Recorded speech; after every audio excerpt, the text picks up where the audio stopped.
Hello, creatives, community, and kind folks. Welcome to RPG with DBJ.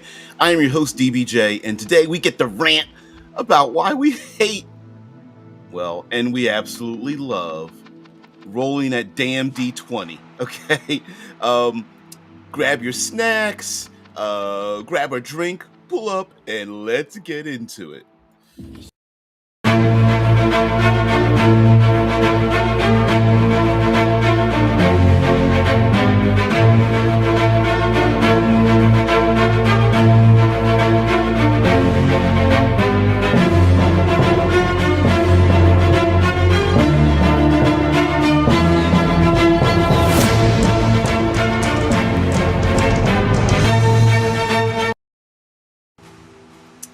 Well, hello again. We're gonna get into it. I'm sure you guys are gonna go much faster than I am, but we are going to maybe break down many of the concepts of why it is that we love ourselves our D20, and of course, I had to bring out the whiteboard, or actually maybe the blackboard, and write down some reasons for that. But of course, we now have the ability to see many games. Oh, there we go. Sorry. There are many games that are fantasy adjacent to the D20, and of course we are going to take a look at why. Why do we hate the D20? And come on, let's move up just a little bit. And I need to get your comments here as well. Are they up there? There it goes. Yeah. Hey, Shice. Yeah, it's all because the icosahedron. Sometimes it's called icosahedron.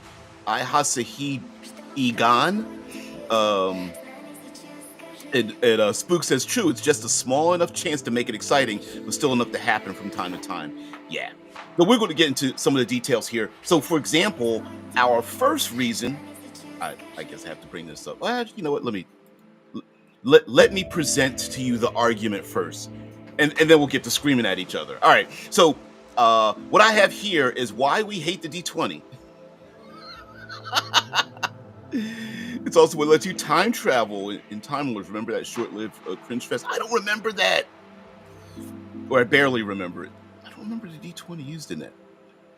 Okay, so we hate the D20. Here's some reasons. It's too random. So you have a 20-sided die, which is basically a 5% integer, which is weird. That we in the community haven't adhered to or glommed onto the percentile system, even though the D20 is technically a 5% integer. But anyway, it's too random. Sometimes you roll the D20 and it's just like, and you can get any number equally from 1 through 20. So related to that, pass-fail is boring, dead ends, and not interesting. So a lot of times when we roll a D20, the hate comes from it's just simply a pass-fail system. Whereas when we roll more dice, there is an opportunity to get variable successes and failures in there and achieve. Although I do have a list of myths, right? So on the surface, rolling a D20 is a pass-fail system. You either roll equal to or above what you need, or you roll below it. And the reason why it's boring is because you either succeed in what you're doing or you don't do it. And there usually is, for the most part, there's no variability. I always use the rule of the pick the lock, and you either pick the lock or you don't. But there's not like, well, you can pick the lock, but it's going to take you twice as long, or you break your lock picking tools, or you set off an alarm, or your lock picking tool breaks inside the lock, or you drop it and make noise. There's nothing like that. In many times rules is written. A dead end is when you fail in something and nothing happens. So dead end gaming and by its sibling storytelling is the idea that you succeed, but it's I always bring up on the show, it's like yes, no, when, then, if, and, or but, right? It's the maybe, kinda, or this thing, other thing happens and whatnot. And in D20 systems and many other systems that where we don't use D20s, but we still roll dice, when you fail, it tends to be a dead end. And then, and usually the outcomes are not very interesting. There's too many iterations without determinants. So what I mean by this, and I'm probably using the wrong phrasing for it, but that when you roll a d20 and you add a modifier to it, like a +2 or +7 or whatever, that there's a lot of other numbers that are rolled, and those determinants don't mean anything. So if you need to roll a 12 or higher, if you roll anything between a 12 and a 19, usually that those numbers in between don't mean much. So now we sometimes will assign a difference. Oh, you try to jump across from one rooftop to another. You rolled a 13, you barely make it.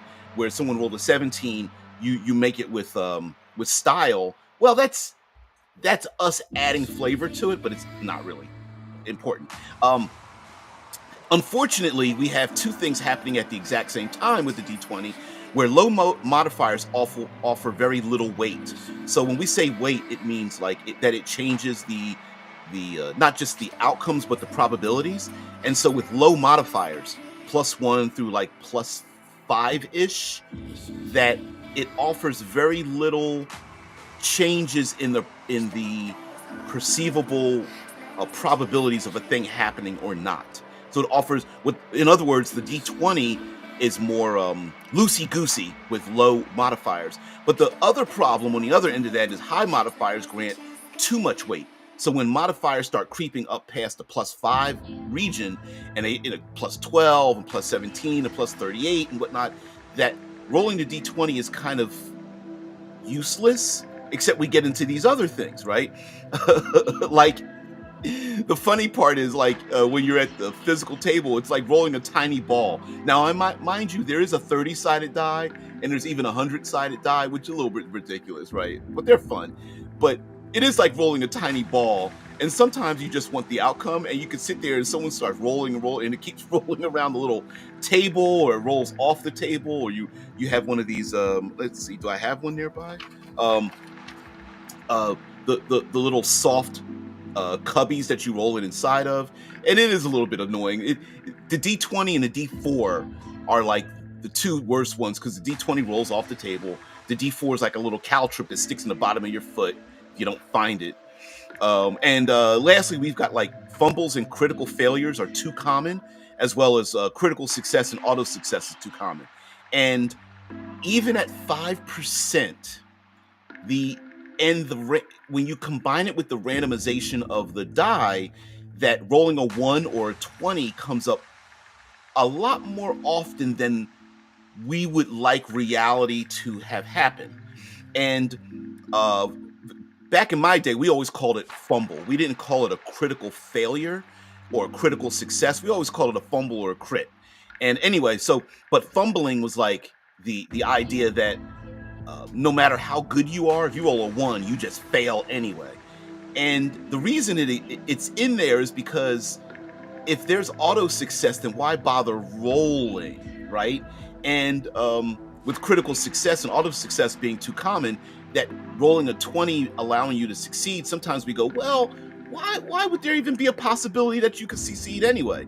Now, this is where we're going to start getting into more nuance, but I did want to bring that up to you guys.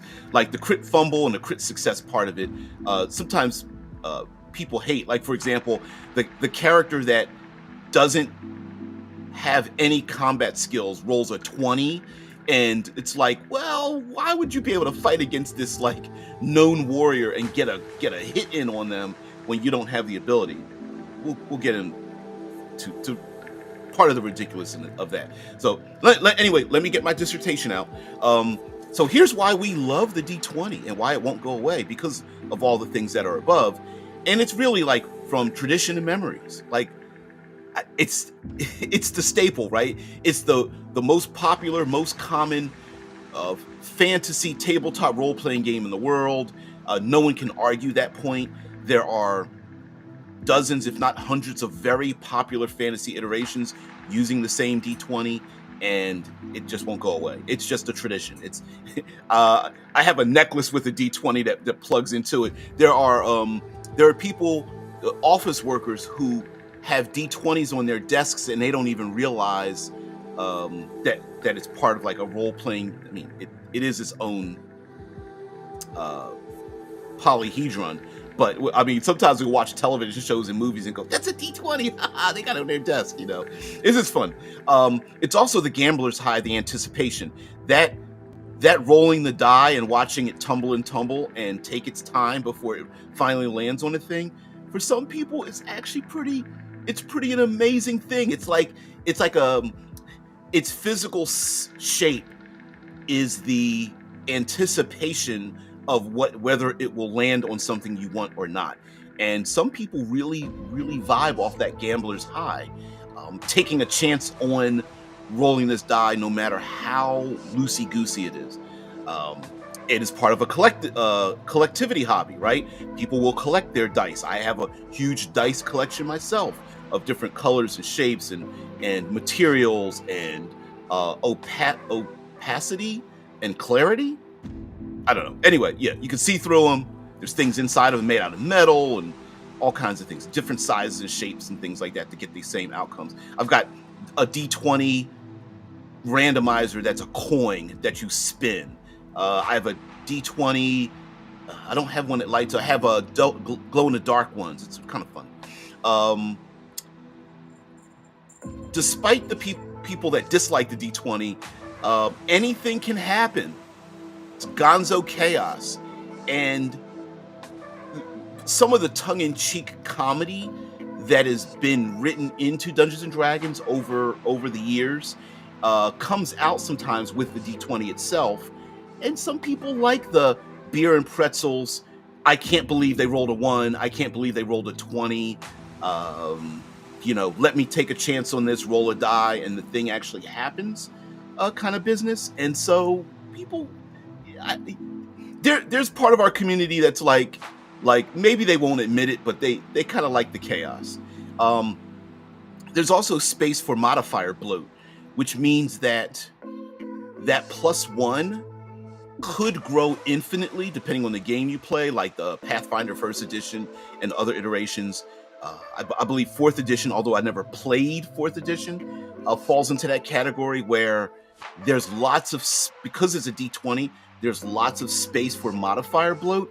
And some people like the how many modifiers can I stack, the min-maxing of the game, right? And there's a lot of that. Some games, Powered by the Apocalypse, where you only roll 2d12, like a modifier of +3 is almost too high for the outcomes of Powered by the Apocalypse. So it does allow for modifier bloat. And big numbers going like woo, is a thing that excites people. So but here's some myths, and I actually have myself let's see if I can pull this up here. I don't know if you guys can see it. This is the Dungeon Master's Guide, and we're going to pull up some myths and actually read from you the 2014 Dungeon Master's Guide that actually disproves the myth of a thing that people think happens in D20s anyway. But I'm going to stop right here before I get into the myths and get into what you guys have to say. Sorry, I didn't mean to ignore you guys for this long. All right, so I'm sure you guys have already said these things already. Let's go back a little bit. There we go. He's like, does anybody hate the D20s for reals? Oh, man. Yeah, percent systems are the only systems worse than D20. Ooh, burn. Let me overlay some of these comments here. Sorry about that. One flaw with D20 systems is that battles can become a break in cinematic action only to crunch numbers or an hour to see if you win the fight.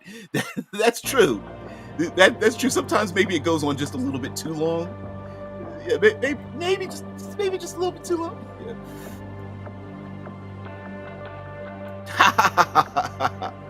Yeah, that's funny. I'm pretty indifferent to it. It's like it does the trick, but it's like bacon. Good here and there, but I don't want it on everything. Want it in everything. Yeah. Drew says percentile D20s are simply too gamey for my taste. People also think they are good for simulation, which is something I also despise, but I think that is a false assessment. I do think that it's more like the random, it being so random is a good thing. Is simulationist? I don't think that's true, because most of us, for example, let's say we drive from one place to another. I mean, how many times are we testing our driving skill, or is it just passive, right? See, there we go. Pete Giant says, I like D20 for swingy resolutions. And that's the thing. Like, I don't know. There's a bunch of us that are like, maybe we like the swinginess, depending on the type and style of the game. That the lowly wizard pushes the ironclad door open with a shove of their finger, while the barbarian was hacking at it with an axe and couldn't get it open. I don't know. And there's so many other resolution mechanics out there, but I just tell Spooks that I like that comparison to bacon. That fits for me too. Bacon is overrated. I rarely feel in the mood for it. Ooh, that's a little bit of a burn too. I thought bacon moved up from being a side to a seasoning over here in the States. It's like everything's made better with bacon. Pete Giants brings up a good point, and I was going to do this with part of the myths. I do think people tend to roll far too often, though. Absolutely. I think in most games, and a lot of when we watch or listen to our luminaries in the gaming field, a lot of times it boils down to talk to your players and stop rolling the dice for insignificant things, right? Or stop rolling dice when a conversation is actually the point of the tabletop role playing. Adeline says, you're in luck. I'm currently liquidating my dice collection. That's cool. Uh-oh. I concur. People roll too often. My own system has people only roll once per scene. That's cool. I think there's a correlation between simulationists and rolling for everything that I think doesn't need to happen, but we feel like it should be that way. But I think we have an unconscious desire to, like, okay, I rolled across the room, walk up the steps, I roll to see what's in the room, I roll to see it, and it's like, no, if we just have a conversation, maybe that's far better. When Heathen says, oh, I love it when players are willing to take silly chances. The only person left awake is the bard, and she wants to try throwing a knife into an orc skull. Hell yeah, rolling that 20, right? And I also think the outcomes are not predetermined, even with the crits, successes, and failures, right? I think too often we think if you roll a 1 or a 20, it must be a strange gonzo, not related to the narrative outcome. What's the meme? I try to sneak attack the goblin and you roll a 1, and it's like, no, instead you lovingly caress the goblin's back, right? Like that. No, that's pretty ridiculous, right? Yeah, all rolls are punitive when success is default. That happens when you have a high modifier system where the percentages are so in favor of the players that failure feels like punishment, because the game has defaulted to success being the winning standard. Dogs don't know it's bacon. Bacon! Oh, Binge Bear, hello there. I like to think when a roll is asked for, it's to add some reward or risk to the narrative. I agree. I mean, combat is something. I have met many a player that prefers to role play rather than role play, right? And I agree with that. Okay, so part of my myths here, and I'm actually going to pull the Dungeon Master's Guide up here, is that let me move this just a little bit. The 1d20 myth that I don't know why it hasn't gone away is that there are no mixed complicated results. So I'm highlighting this here because I'm going to actually turn this off for a second. So everyone keeps saying the D20 and rolling the D20 is a pass-fail system, and I'm going to prove to you in 2 iterations thereof that that's not the case. So first of all, I'm going to share this out, and this is the Medusa, and the Medusa itself has within its own stats a variable outcome when rolling the D20. So here we have the Medusa and a petrifying gaze. And it says, when a creature that can see the Medusa's eyes starts its turn within 30 feet of the Medusa can force it to make a DC 14 Constitution saving throw if the Medusa isn't incapacitated and can see the creature. That's a mouthful. You gotta admit, that's a pretty ridiculous sentence, mouthful, to describe a thing. But here's the important part.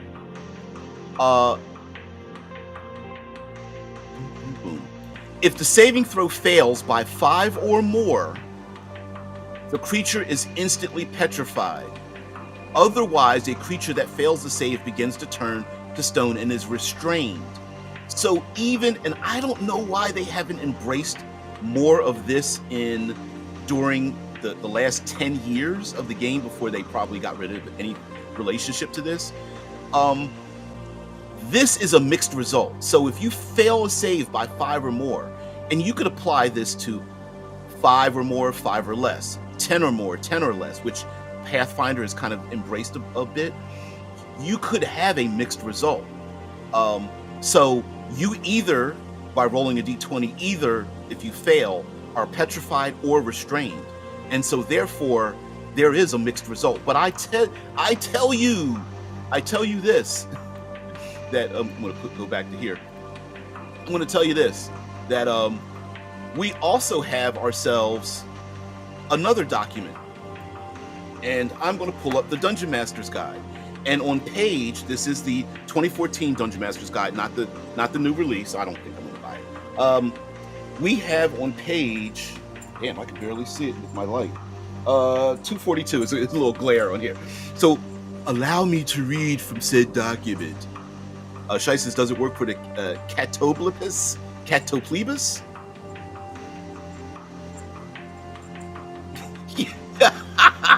I didn't even see that one. Nat 1. You hand the orc your sword. He is grateful. Yeah, right. Right. So stupid. Yeah, Anon brings up a good point. I'm going to highlight your comment in just a minute there, Aderlin. So, reading from said tome,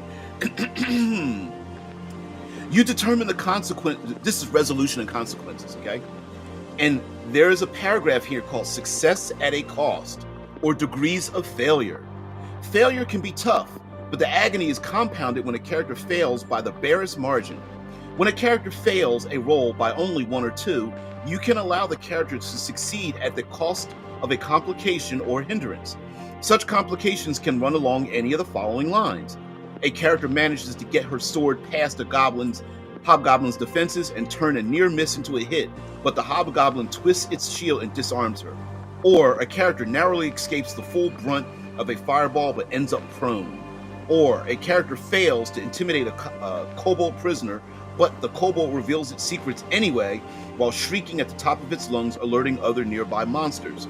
Or a character manages to finish an arduous climb to the top of a cliff despite slipping, only to realize that the rope on which the companions dangle below him is close to breaking. And it goes on. There's even a degree of failure. Sometimes a failed ability check has different consequences depending on the degree of failure. For example, a character who fails to disarm a trapped chest might accidentally spring the trap if the check fails by 5 or more, whereas a lesser failure means the trap wasn't triggered during the botched disarm attempt. And then they talk about critical success or failure. And this is on page 242 of the Dungeon Master's Guide. Remember that book that people end up getting and no one read it? Yeah, that's the thing. Sorry, there's a little glare on it. Dungeon Master's Guide. So, yeah, a big thing. Here we go. Powered by the Apocalypse. Anon says, one thing Powered by the Apocalypse got right was having clearly defined when dice are rolled. It wasn't when there was uncertainty. It wasn't when the GM felt like it. It was when a specific trigger was encountered. Absolutely right. And sometimes people play Powered by the Apocalypse hunting for when the dice, trying to hunt for getting the dice to be rolled, and it's actually the opposite. You're supposed to be having a conversation, and then when the idea of a situation where it should be random and we don't know the outcome, then you start rolling dice. You made the, yeah, I sure did. Drew says to DBJ, you made the mistake to think people would read DMG. Yeah, exactly.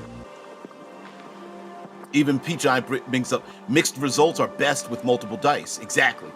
Yeah. Multiple, of course, multiple dice offer a bell curve or whatever it's called. It's a bell curve, parabola, whatever. There's greater chances of having numbers falling in the middle than the ends, and maybe I'm using the wrong wording, but yep. That's the Powered by the Apocalypse outcome. And Pete Giant says kind of like modified BX reaction tables. Yep.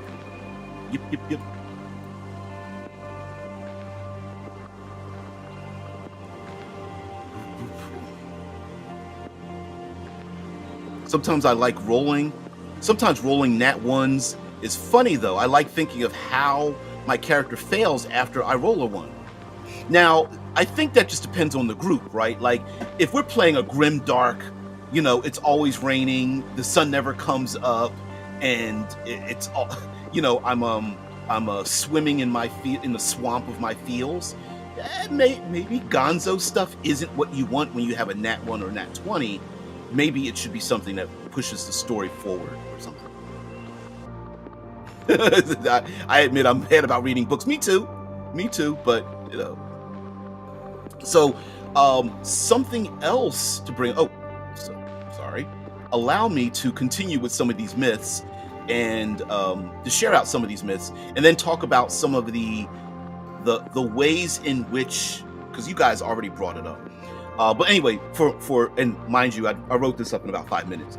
D20 myths. So no mixed or complicated results, which I've already proven that within their own writing, there are mixed results that you could possibly use.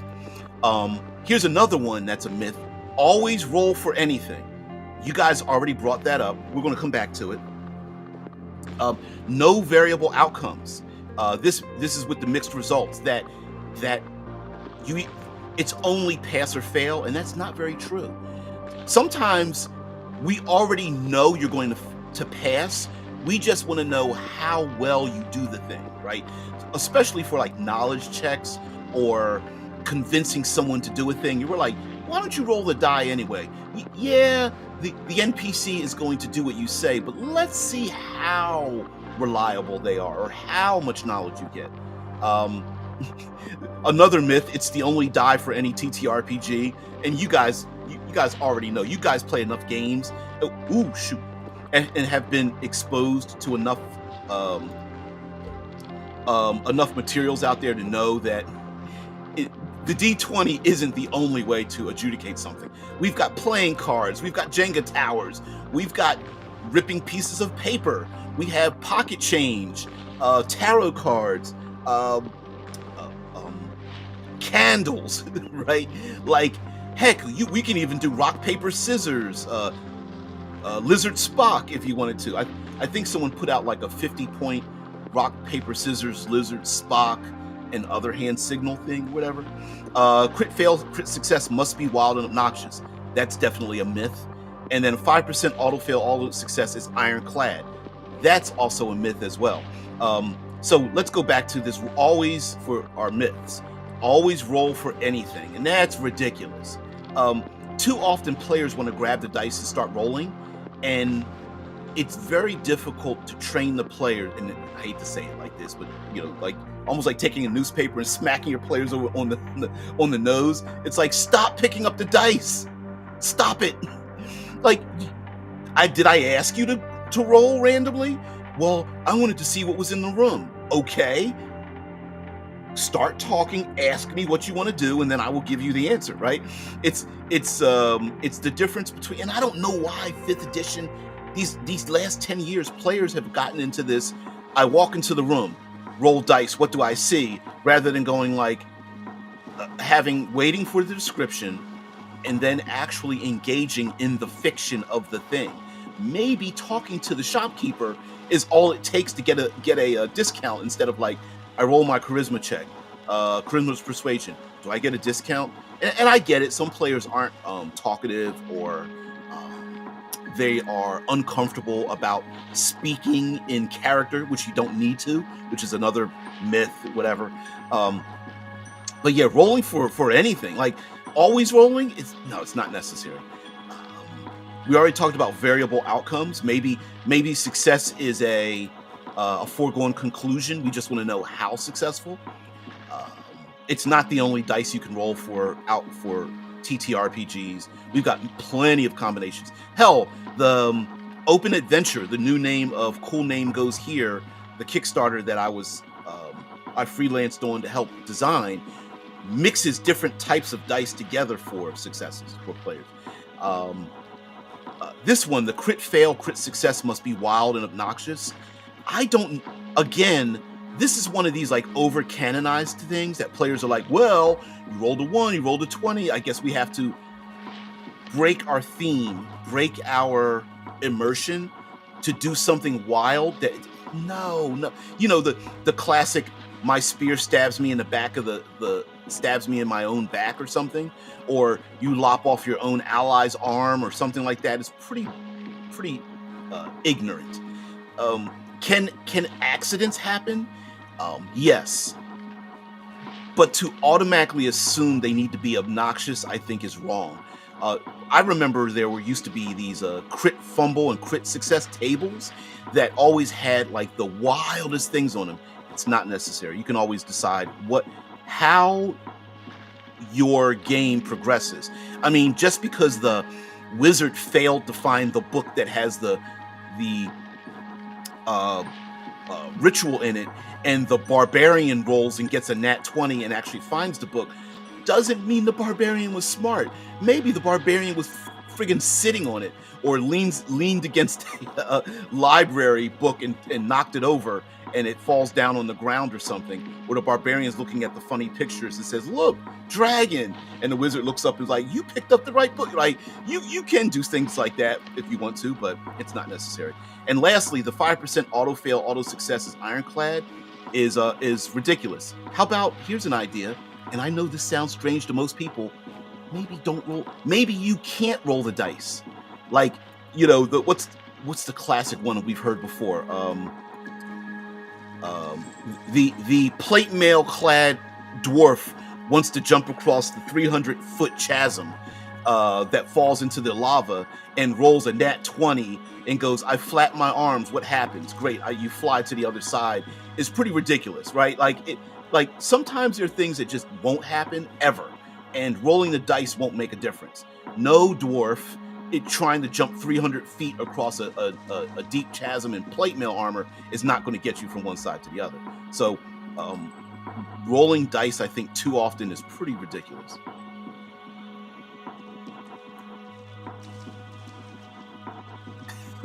I read rule books. Guess that is why I enjoy playing illiterate barbarians. That's funny. Yeah, not to be honest, not a fan of nat 1s and nat 20s as they happen too often. And this is where I was talking the other day about when we were having our little argument about hit points, and it's like, if the game presented itself as more cinematic, I think the 10% opportunity for a failure, a nat 1 or nat 20 wouldn't be that out of place. We see the nat 1, nat 20 happen in plenty of action movies. They are just described within the context of the action, and I just wish they would embrace that part of it. Yeah, and see, here's the other thing. Yeah, Pete Giant brings up the fact that there are many more combat rolls. So the fighter, which rolls far more often than a wizard, which asks for saving throws from the opponents, means that the people wielding weapons have a greater chance of rolling a nat 1, but the other characters don't, right? So there is that, which is why, like in dice pools, sometimes people will say, well, if you roll a 1 in your dice pool, it's a failure, but then that means it punishes the person with the greater sized dice pool, which means the better you are, the greater chance you have of rolling a failure. There are ways to get around that, though. You just need to implement it and understand probabilities.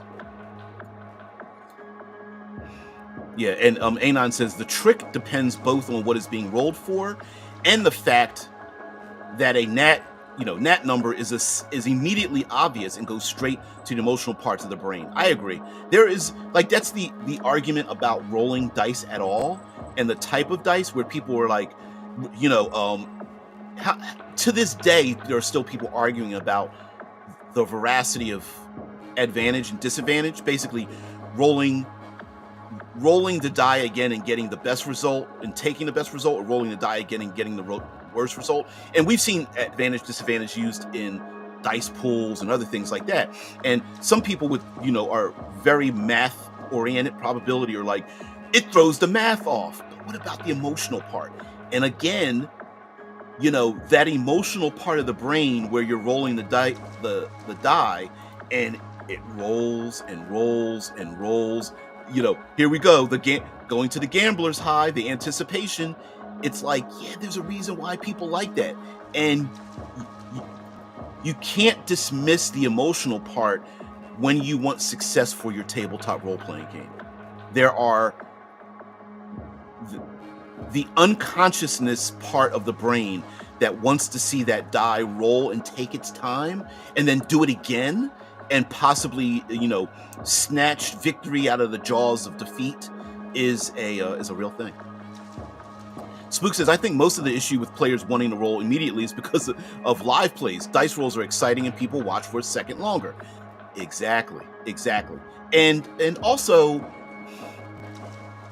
I think sometimes we think if we don't roll the dice, we're just making up make-believe and we're auto-succeeding when we shouldn't. But I would argue that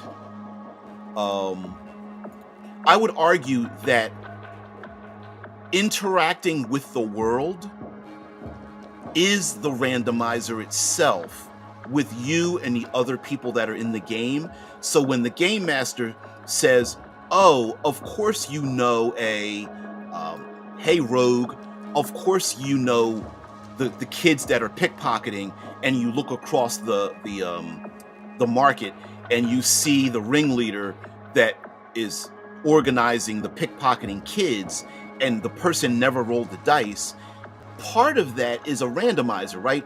Did the player want to find the Thieves Guild? Because you didn't expect them to find the Thieves Guild. The player decided to do that thing, and the reward for interacting with the world is not rolling the dice. We're just going to give it to you. And sometimes, why roll the dice and have fail in a thing to get through the door? Maybe we already wanted you to get through the door, right? So, Shai says, whenever ignorance is the law of the land, will be rolling D12 for hit points. The barbarian chieftain. Yeah. I remember back when the barbarian was first introduced, and it was like, they were like the anti-magic class and stuff.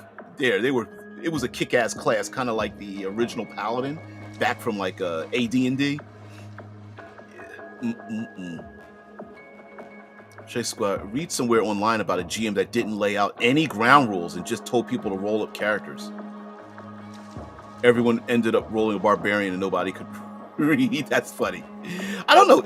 I'm surprised. There's some games where literacy is an option, though, just to be funny. I know you guys are being silly, but yeah. P Giant says, I much prefer nat 1s and nat 20s to be part of fiction if used. I agree. I'm very much that way as well. If a sword is swung at a zombie, a nat 1 is the player overextended, exposing the PC's neck round. Nat 20 cleaves into the head, auto-killing. I see, I do the same thing, right? Like, I remember a player rolled a nat 20 against like a orc chieftain or hobgoblin chieftain or something like that, and then rolled dice for an arrow shot and got the lowest amount. And they were like, "Oh no!" But I twisted it because I wanted to give them the nat 20, and the arrow slid across their throat, and basically read it as the next one's going to go into your eye if you don't call off your forces. And the chieftain was like, "Holy like they're super accurate, right?" And I gave them the immediate intimidation check basically out of it, right? Where sometimes it's not about the damage, it's about an exciting outcome, or even the nat 1 for me is not failure so much as a thing happens to cause the player to not get what they want. So it might not be the player sucked, it could be reinforcements or a rock slide or an earthquake or an avalanche or thunderstrike or high winds or something collapses or whatever, things like that. Heathen says it actually sounds really fun because they ended up having a group of barbarians muddling through political intrigue. I like that though.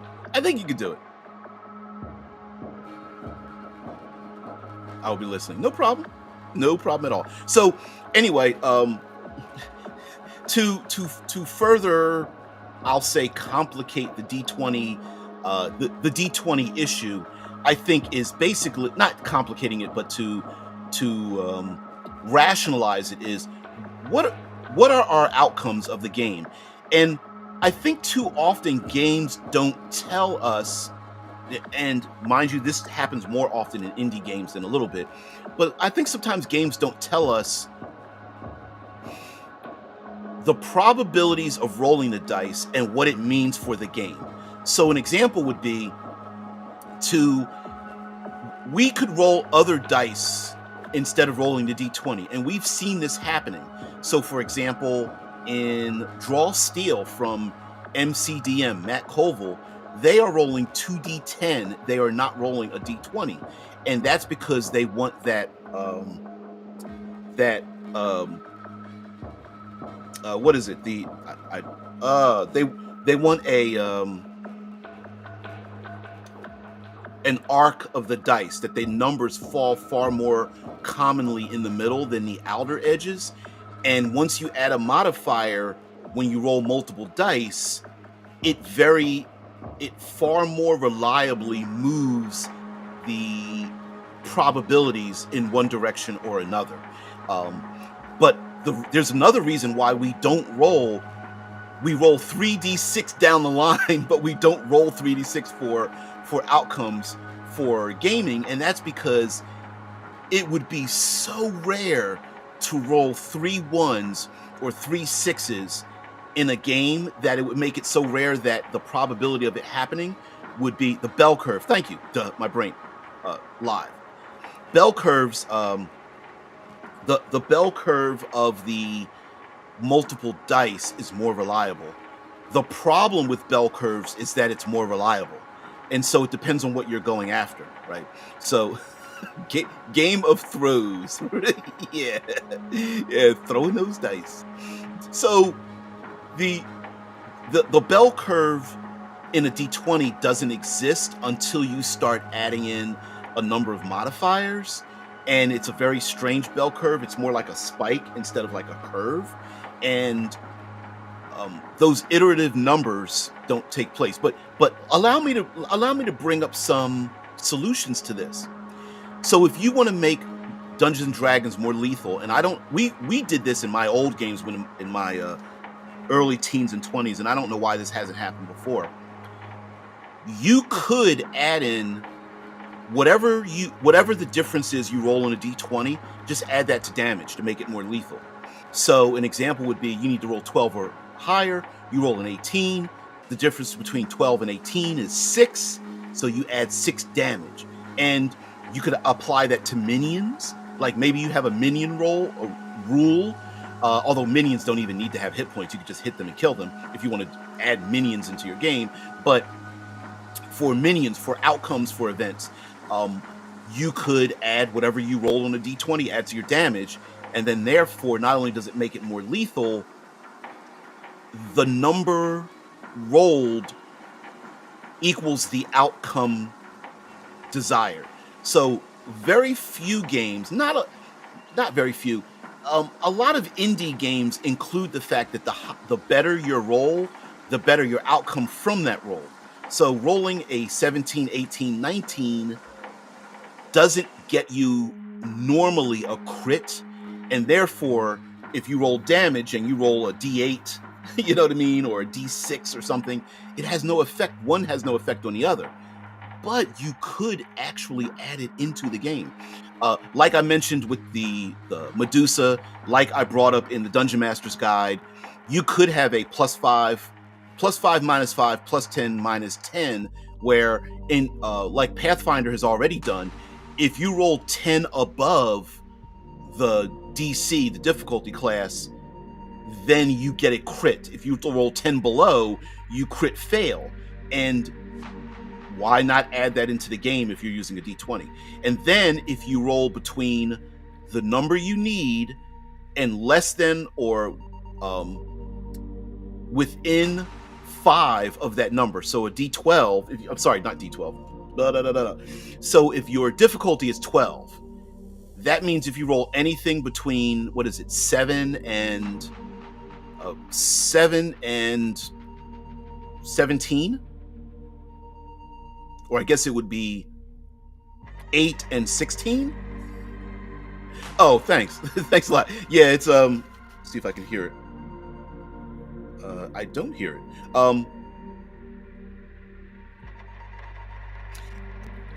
My streaming software allows me to play music and allows me to pick from a genre of music. So, and then it gives me options. I think let me go to my music. Is it AI created? I actually don't know that. It's AI generated. Sorry. Sorry. It's background AI generated stuff. But yeah, there's like maybe 15 different categories. And I think it cycles through them. So not certain. But if you roll, let's say you need to roll a 12 and someone rolls between an 8 and a 16. So it's in between the +5, the -5. You could absolutely do you go to pick the lock and the thing happens. Or even in combat, right? In combat, you can even include like the you attack but overextend, or you are now surrounded, or you hit the enemy and the shield goes flying.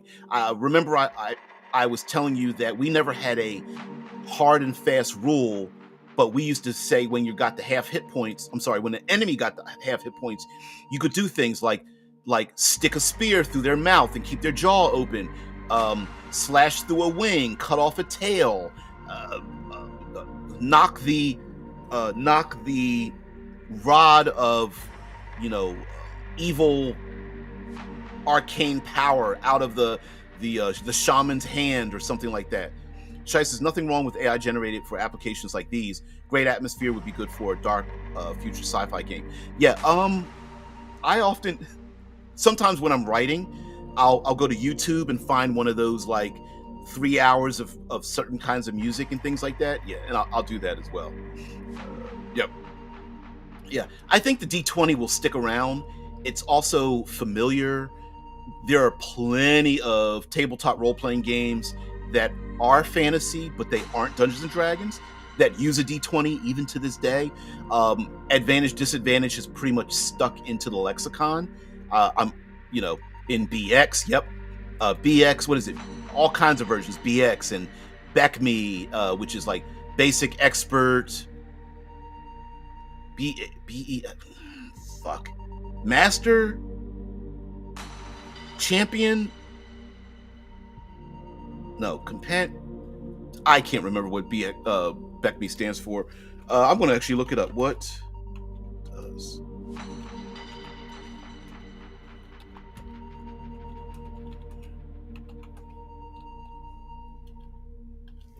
see if I can find it.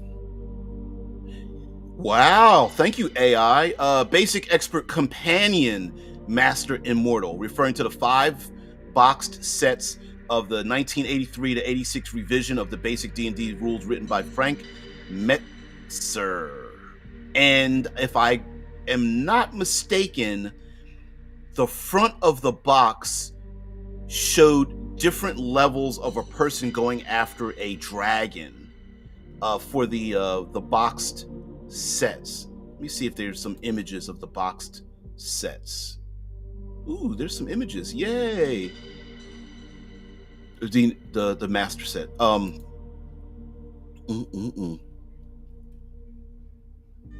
1 hour of roots reggae. Okay, it's my favorite compilation like that. Sweet stuff from the 60s and 70s.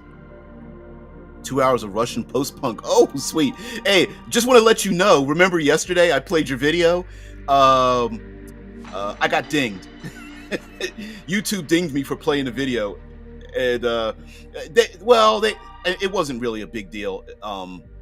These are the boxed sets. Let me see if I can find one that's pretty clear. There we go. Yeah. And on the front cover, it was the same artist from the Basic Expert Companion, Master and Immortal, and it was the, let's see, looks like a barbarian fighting a red dragon. Then he's horsebound. Then he's got like a huge double two-handed, I don't know, electrical magic sword going against a green dragon. Then in the Master Edition, he's like riding on the back of the dragon, and then in the Immortal, he's basically naked, flying, ascending into the skies with the dragon behind him. I don't know, maybe using his hand to create a new universe or something like that. But that's awesome. So I don't think, of course, I don't believe the D20 is going anywhere. I think it's just our concept of how we would use it, and also what we expect from it. So I wish our more favorable games. What is it? Let me go to the indie part. Remember, Draw Steel uses 2d10. I believe it is. What's the game? From Critical Role. Daggerheart uses 2d12 to come up with theirs, so they do have a bell curve by using two 12-sided dice.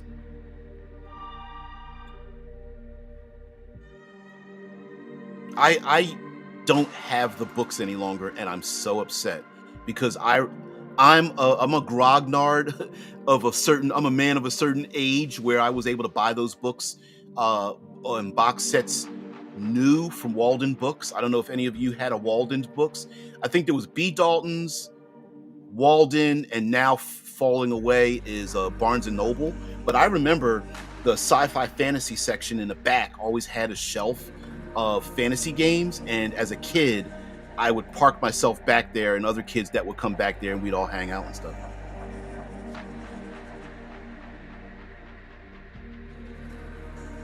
That was mighty kind of you. Did you get the sci-fi story about the Gaelic nanotechnology turning by Irish? Yes I did. Yeah. YouTube sent me basically YouTube said I can't monetize it. It said I didn't get a copyright strike, but they did say I couldn't monetize it. And I was like, oh, okay. I kind of knew it was going to happen, but whatever. I think in total, I make maybe $5 a month or something off the channel, which is from ad revenue that I can't stop. So, yeah.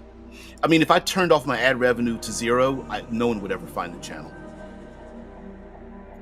Shai says, by the way, I got dinged for that too. Really?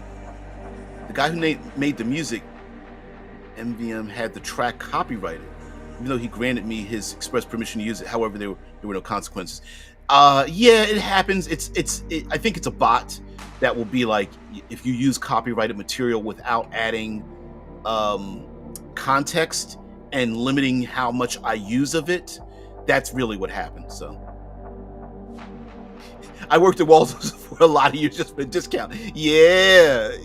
Never worked there, but I loved it. I loved hanging in there. Yeah, Shai says, for the copyright warning, we're just not allowed to monetize the vid with his music.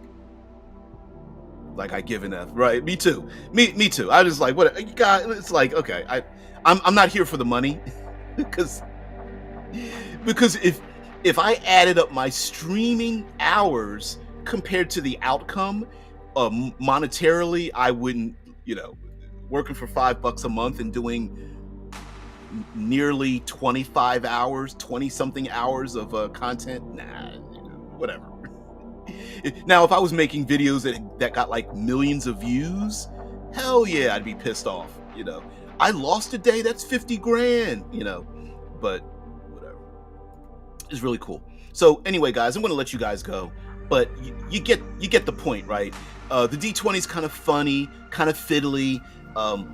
Sometimes maybe we don't look deeply enough at why we even like the thing.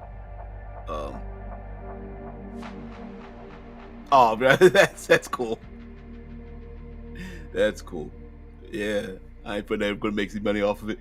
Yeah, me either. We're just hanging out, just having fun. I get more value out of it creatively and just producing stuff. We're going to complain about other things later on, like alignment, maybe some armor class argument there. Although that one doesn't happen as much. But yeah, we can argue about some other things that it like class. Why is it that we still have classes even though all the other stuff? Yeah, we'll argue about those things, but you pretty much got everything out, right? You can roll a d20.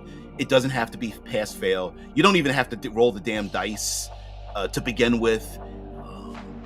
Your crit tables, let me see if I can find wildest critical fumble tables for no, not fun and fair.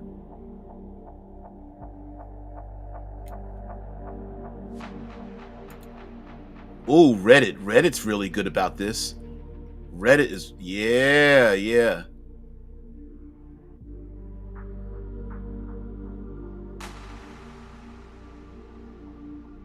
Let's see if we can find a link to something. Oh, come on, you guys. Come on, Reddit. You can't fail me now.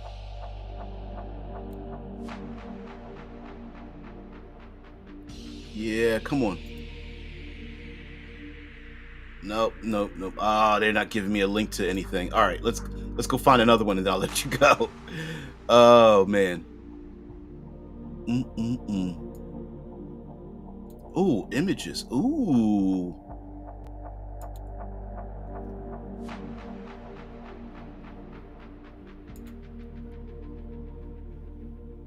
Dyson's dodecahedron. Let's go here and let's share this out here. See if this is. I haven't even taken a look at this table. Yeah. This one says the Great Critical Miss Table. 1d8, 0 or less. So I wonder. So there must be a modifier to this. Attacker explodes into a red paste. Attacker explodes into a red paste? So stupid. Attack misses, no other effect. Okay. Attack misses, attacker looks silly. Attack misses, but it was a good try. Attack misses, defender can thank their lucky stars. All right, okay. Roll 1d4 twice on this table and take the highest result. Roll 1d6 and double the result and consult this table. Roll a d4 plus 16 on this table. Attacker strikes self in spleen for 82% of normal damage. That is so dumb. Ignore all previous rolls. Reroll 1d6 on this table.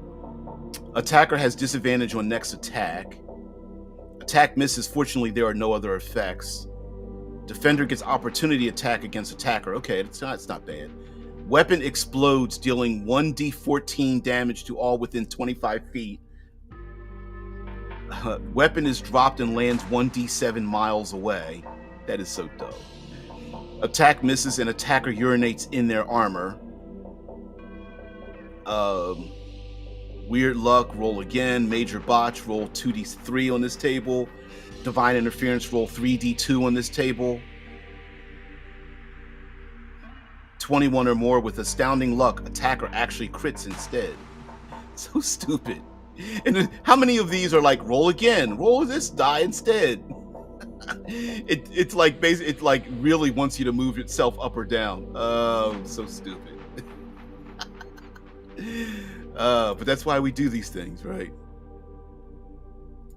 Yeah, alignment will keep us going for a week. Oh yeah, because you got to argue about all the individual alignments too.